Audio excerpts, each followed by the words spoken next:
όσες μπασκετμπολίστες που έχει ασχοληθεί γενικότερα και ήθελα από μικρός να ασχοληθεί σε αυτό το άθλημα και ξέρεις την ιστορία και φυσικά όντας την ΑΕΚ κάποιους μήνες την έχεις μάθει καλύτερα.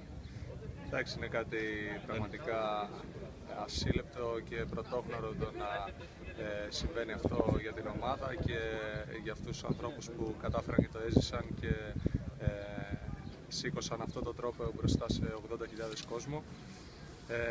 Θεωρώ ότι δεν ξέρω αν θα ξανασυμβεί αυτό το πράγμα, έτσι, γιατί δεν υπάρχουν αυτά τα γήπεδα τώρα για να καταφέρει να το ζήσει κάποιος, αλλά από εκεί και πέρα θεωρώ ότι για μας μόνο τιμή είναι να γνωρίζουμε και να αγωνιζόμαστε σε αυτή την ομάδα ξέροντας αυτό που έχει συμβεί. Και παράδειγμα και κίνητρο για το μέλλον.